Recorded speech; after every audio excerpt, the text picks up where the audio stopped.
Welcome to the Body Peace Podcast, formerly known as Her Story on a Plate. This podcast has always been a space for deep, nuanced conversations about food, body image, and the stories our bodies carry. But as conversations have grown, so has our mission. That's why this is now the Body Peace Podcast, a name that reflects what we're truly here for, helping you step off the battlefield with your body and move toward more compassion, connection, and ease. Each episode will bring real, honest dialogue with your hosts, me, I'm Jenny Kramer. And me, Nina Manolson. We'll also be joined by guests whose personal stories and professional wisdom offer new ways of thinking, feeling, and being in your body. We're so glad you're here. Welcome to the Body Peace Podcast.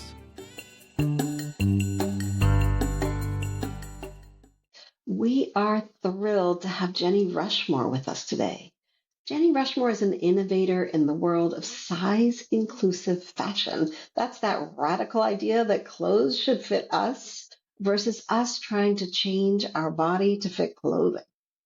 Jenny is the founder of Cashmerette, a phenomenal business that empowers sewists with curves to create a dream wardrobe that actually fits. Jenny's also the author of the book Sewing the Curve and Ahead of the Curve. And all of her exquisite work is in service to all of us, feeling truly at ease in our clothing and feeling our best. And you've got to listen to how Jenny and I met. It was wild. Welcome, Jenny. We are so delighted to have you on Her Story on a Plate. Thank you so much, Nina and Jenny. Lovely to be here. Well, we have to get something straight here, though. You're Jenny and I'm Jenny, but you are Jenny of the Queen's English. I am Jenny of Queens, New York. Just so, in case this can't go apart, I just want to make sure it is really a delight to have you with us. We're really looking forward to this. I think we have to start with how you, Jenny Rushmore, and Nina met, because I think it's a hilarious story. Not that I want to give it away. How did you meet? Just last week, I was in my favorite restaurant in Boston area, which is called Sama's, very, very good Middle Eastern restaurant, with my friend. And in walked Nina with a friend, I think. I don't really know. I never spoke to the other person. And immediately, my head turned because, I'm in the business of fashion and models and looking for, in inverted commas, real women. It's a bad phrase, but like non-professional women to be models for us. And over the years, I've kind of honed a sense of who would be a good model. It's not actually just like, are you pretty? I mean, obviously, Nina is very pretty, but it's not just that. There's like various different aspects to it. And immediately I was like, oh, I'm going to have to go and speak to that woman. So then I realized that I didn't have any business cards, as always. I scribbled my name on the back of a menu with my heart racing slightly, literally approached Nina at the bar and said, hello. And she looked at me like, who on earth are you? Would you maybe be interested in modeling? And as Nina can test on her side, it's quite funny. She was like, well, only if you were size inclusive. And I was like, well, then the deal is sealed because that is literally what I do. Yeah. So funny thing. And then I realized there must have been some kind of kismet here that I was like, I have to go and talk to that woman. I know, it was hysterical. When you came up to me, who is this woman? Of course. And then you said what you did, that you had a company that created patterns for women. And the first thought was, and then you said, oh, will you model for me? Mm-hmm. And at first I laughed hysterically inside because I thought, here I am, a woman who's almost 60, sitting at a bar, being approached and being asked, would you be a model? So I thought that was pretty amusing.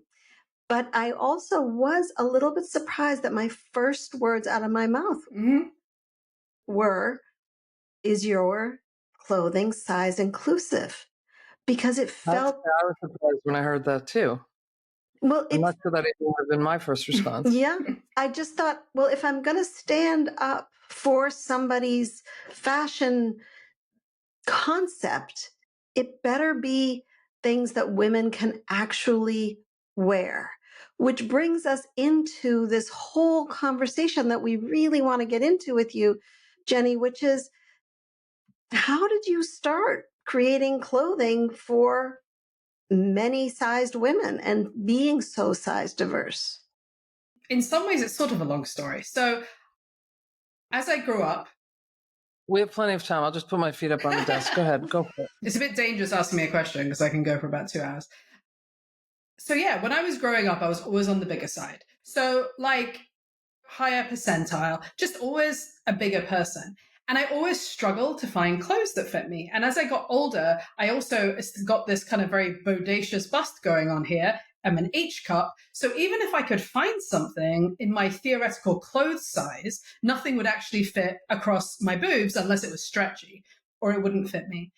And so for a very long time, that was a huge problem in my life because it actually affected my self-esteem a lot. And it really felt like this arbiter, this measurement by which I was judging myself. It's like, if you can't walk into a shop and find something that fits, then what's wrong with you? You literally don't fit in, right? Like there must be something wrong. And Jenny, I want to interrupt you right there, because that thought that you expressed so well, which is, what's wrong with me? I'm the problem. Jenny and I hear all the time, right? What's wrong with me that I don't fit? Exactly. And at the time, I wasn't even very conscious of this. I think it was just deep in me. Like I didn't even realize how bad it was until it changed, if you see what I mean. So then, life went on, and it was a real struggle because not only couldn't I find things to fit, but I'm like kind of a big personality. I like bright colors. I like prints. I'm, quite a bold person. You can't find that in plus sizes, like especially not in the like 90s and early 2000s. It just didn't exist. So it was this very suppressing and negative thing. Like I felt like clothes were making me feel bad about myself effectively. And time went on. I just kind of accepted it. But I've always done creative things. I've always been artistic. And so I was going through a breakup when I was 30.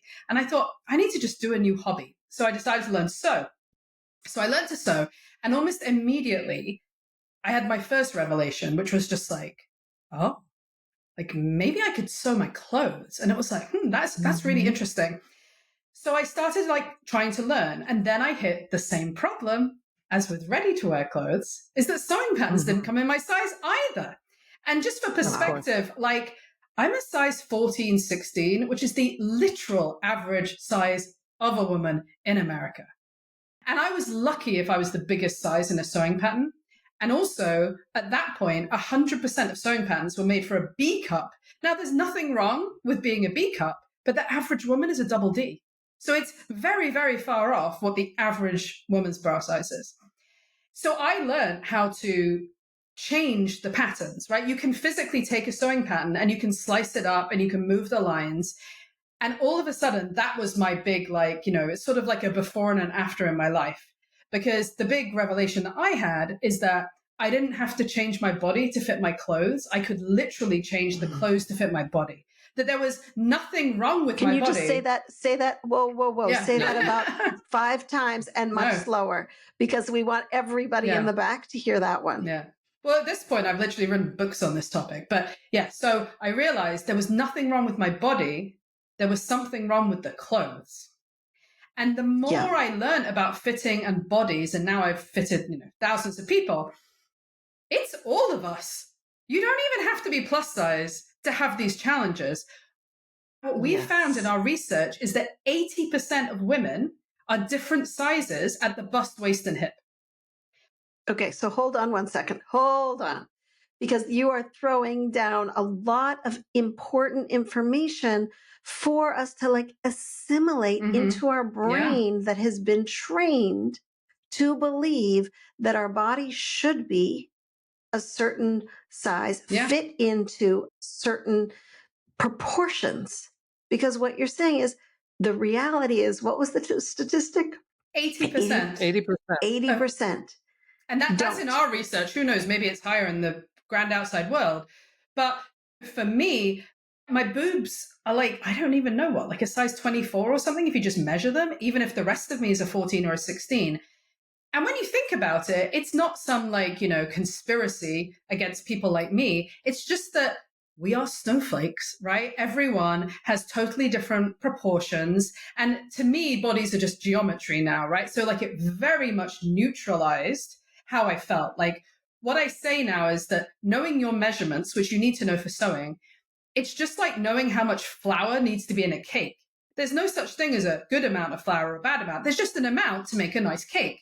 So if you want to make a dress and it needs to fit you, you need to know what your measurements are. But you can make, anyone can make a dress in any measurements. There's no morality in it at all. It's not good and bad. It's just we're covering one object with fabric. You're also saying something very interesting, right? Which is that we have to know our measurements, right? They're really just numbers. They're geometry, as you say. And now we walk into your average store, or if you're ashamed to do that or you're uncomfortable doing that, so you're shopping online and you know these measurements, big deal. Because knowing those measurements doesn't allow you to necessarily get the clothing that's going to fit you best. It's quite a wonderful thing that you've come up with this way, which we want to hear more about how to tailor clothing to any woman's size body, literally any size body. And we can't walk into a store and do that.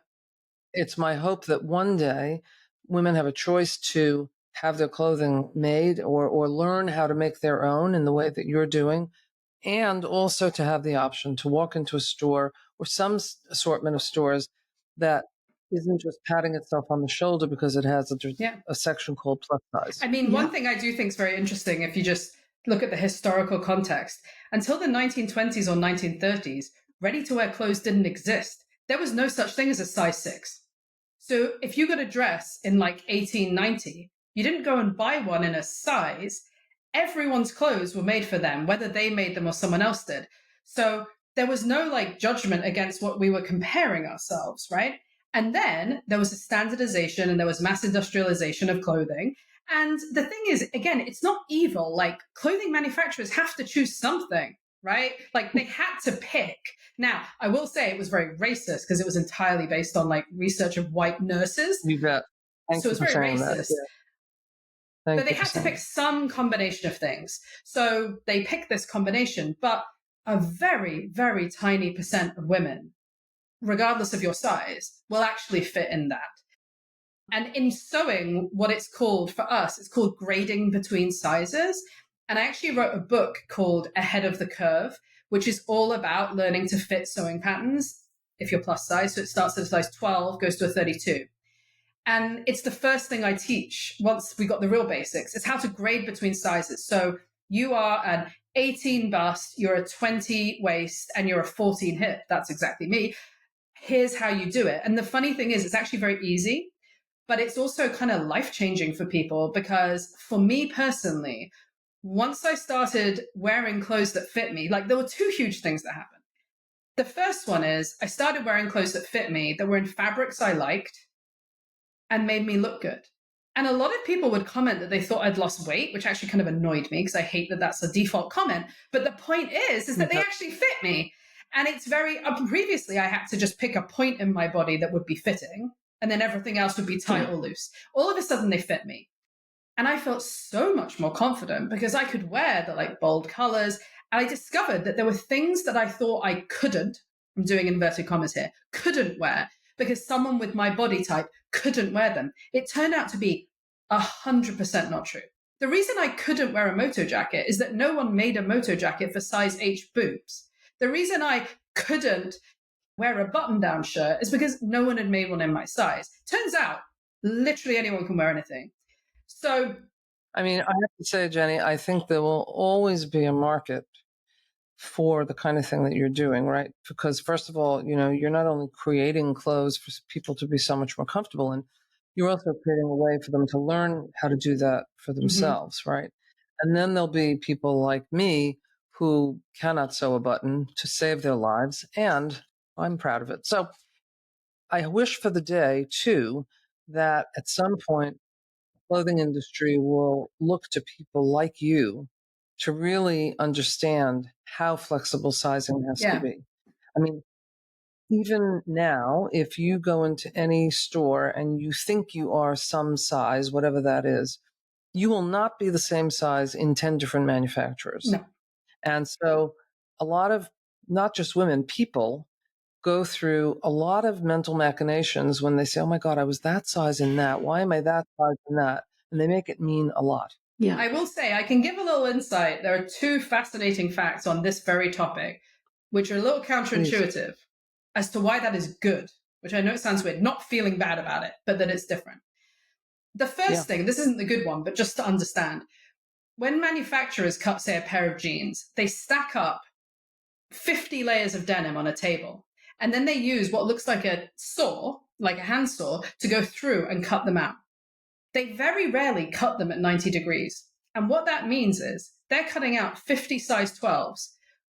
The top ones could be an inch smaller than the bottom ones when they're made up because of how they're manufactured. So that's the first thing to bear in mind. Like, you can literally go back to J. Crew and buy your, online, buy your size 20 jeans the next time. They'll be a different size. You haven't actually changed size. Like, there's variability. But the second thing is, and I think this is a really interesting point, it's really good that sizing isn't consistent. The reason is, if, making it up, stores decided that a size 18 is 48, 38, 48, they just decided that's it, you would either fit in every single store or 0 stores. But in reality, every store has what's called a block. And the block is the average size of each range. So they usually have like one that's about size 6 or 8, and then ones that's about like a size 16. And they make a lot of decisions about what the proportions of this block are. And it isn't just bust, waist, hip. It's also like your shoulder width and your like crotch depth, things like that. And they all do it slightly differently. And the good news about that is that it's possible that you will be very close to one of them, right? But we actually don't want everything to be identical, because then you would never find anything that fit you, which when I first heard that, I was like, this is blowing my mind a bit, but it's actually a really interesting, I think, thought. It's so valuable to hear this. And, I'm thinking about the folks that Nina and I see so often, right? Who live in a world that is so size defined. Yeah. And so it just adds to the weight stigma. It adds to people having evidence about how bad and wrong larger people must be, how slovenly they must be, how lazy they must be, because, this is their punishment by not being able to find the clothing that they would love to wear, no matter what size they are. Yeah. Jenny, you're giving us so many good words that support body neutrality, right? Like, this is just geometry. This is 80% of women who don't fit into the mold. This is a variety of sizes. This is 1-inch differentiation. It just starts to break away the idea of a good body and a bad body. Yeah. Right? A body that fits or a body that doesn't. And so the work that you're doing around patterns is really working on internal patterns and beliefs of how a woman really sees herself. Yeah. And how she walks in the world. And we've honestly heard that a lot. Like, for me, I mean, look, it happened to me personally, right? Like, when I learned to fit these clothes, it was a massive step forward in like my body image. Huge step forward, like to the point that like I remember vividly that a Scottish newspaper ran a story about me, and it had a full page picture of me in a swimsuit that they'd taken without permission, but whatever, it's fine, off my blog. And I looked at it and I was like, oh, cool, that's nice, isn't it? And then I thought a few days later, 5 years ago, I would have been devastated by that. That a newspaper printed a picture of me in a swimsuit, I would have been devastated. And I would have been like looking at my body. But now I was like, no, I was just like, cool. That swimsuit looks awesome on me. Isn't it a nice photo? I look really happy. Cool that I'm in this newspaper. And it was a real like moment of realization for me. In my previous life, I used to work a lot with models. They don't look like models. When you meet them in reality, they don't look like that. And I always say, like, my pictures, my jokers, I could be on the side of a bus. I'm not like a massively gorgeous person, but you put all that stuff around me and put me in clothes I like, and I'm happy and like just confident. I look great. And so that's been a huge shift for me. And to your point, Nina, like we hear this all the time. So we get feedback, and it's the best bit of my job, honestly, about people saying that it literally has changed their lives, our sewing patterns and my books, which it sounds hyperbolic, but I've now met people who would sometimes like burst into tears and stuff. But they're like, I thought I was ugly and horrible. And then Yes. I made your whatever dress, and I was like the belle of the ball. And everyone was like, wow, look at you. We had one woman who said her literally the whole path of her life changed, which was crazy. She was very depressed and having a very hard time. And now she literally has a punk hairstyle. I mean, she was like kind of quiet before, a punk hairstyle, and is like on the internet constantly, like showing off all these amazing outfits. And what's interesting is I think sometimes when I tell people what I do, it sounds superficial, right? Like I work in fashion and in clothes, and it's like, But I think what they don't realize or they don't fully think is like the extent to which clothes affect people's confidence. And it makes sense. Like if you had to wear a trash bag all day, you wouldn't feel good about yourself. And especially, and I'll say, And by the way, and then by the way, that would not be comfortable if you're going through menopause. Let me just say, it would be very sweaty. Very sweaty. And the other thing, Jenny, to your point, though, is clients talk to me all the time about their relationship with their closet. Mhm. They open their closet, and then it's like their clothes are yelling at them and demeaning them and making them feel like they are terrible humans. Imagine, right? You open your closet and all of your clothes are singing to you about how gorgeous you are. That's a very different way to start your day. It makes perfect sense to me that people would be coming to you and saying, oh my gosh, my whole reality has changed because I open my closet and my closet says to me, you're awesome. Yeah. You're perfect as you are in all of your humanity. The joke that I make is that it's like taking back the means of production, right? So it's a bit Marxist. But the analogy is that imagine all your life you could only eat in one restaurant. But by the way, you're also gluten-free.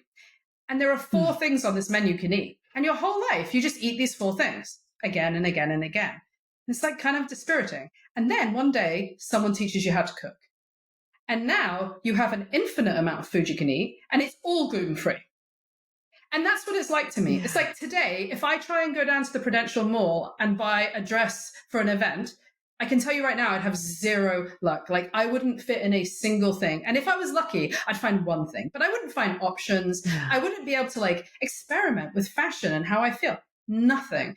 I was so restricted. And now the fabric shop, like, is the potential, right? You fit in, every person fits in everything in the fabric shop.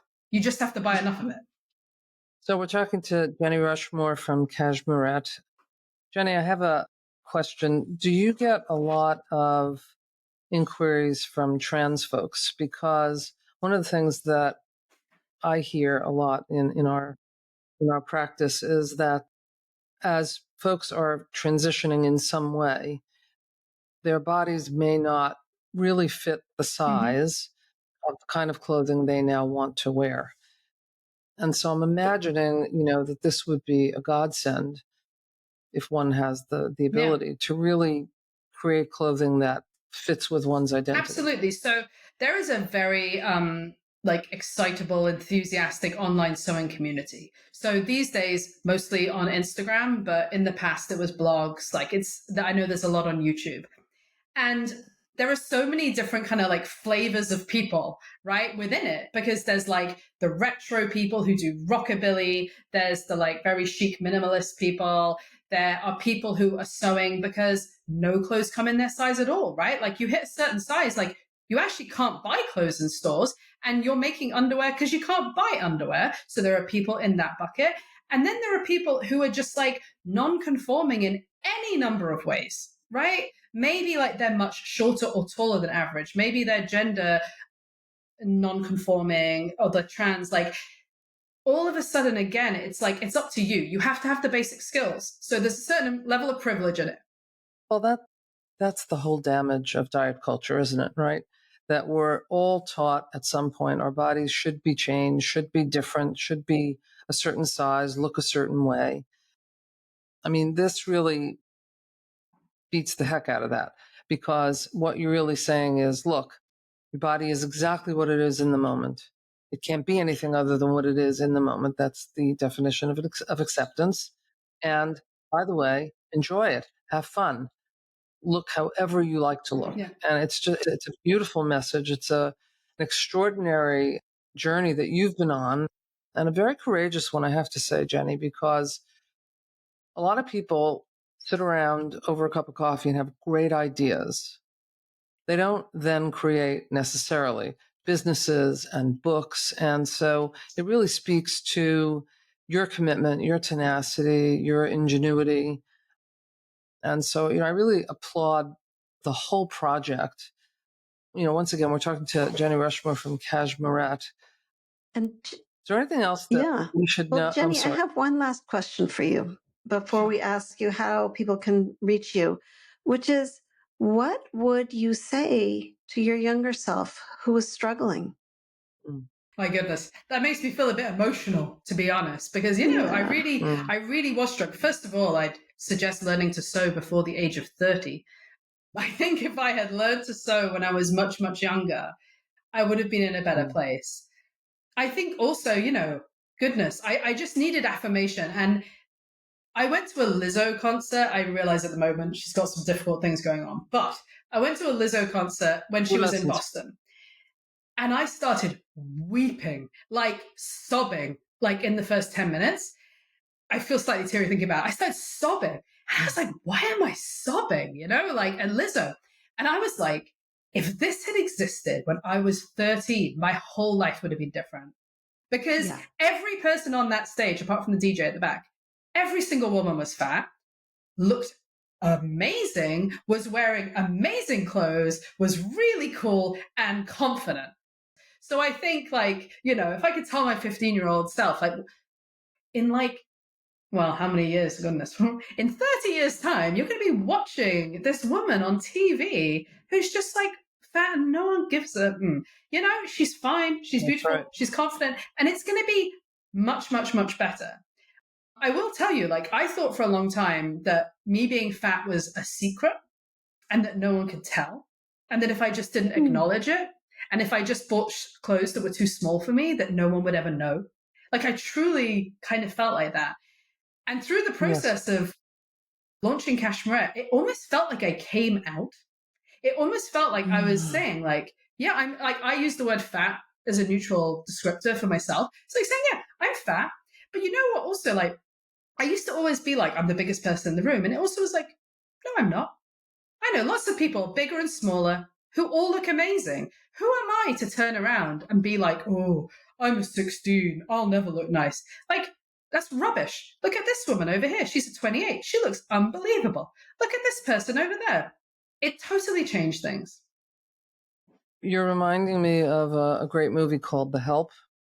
And there's a scene when there's this maybe 3-year-old, 4-year-old, and she's being told by her very, very, very wise nanny, who is a woman of color. She's actually the maid. I apologize. And she said to her, she's trying to teach her, because she figures out that her mother is all about appearance. And she tells her over and over the same thing every day. And she has her repeat it. She says, you is kind, you is smart, you is important. So imagine if that's the message all the time. And, the rest as of we were discussing before, I'm the parent of a 4-year-old who, as it happens, appears to be kind of a naturally thinner body type than I am. And she came home from school and mentioned there's this boy in my class and he's quite fat, mummy. He's got a big fat tummy and a big fat bum. And it was really odd, but I was almost excited because it was this amazing opportunity that didn't happen to me when I was little, to be yeah, that's right. He's got a big body, hasn't he? And that other girl, she's got a really tiny body, hasn't she? Some people are tall and some people, and I've got a squishy tummy and you don't really. And there's just lots of people, isn't there? I said, and maybe one day someone might be nasty to him about that.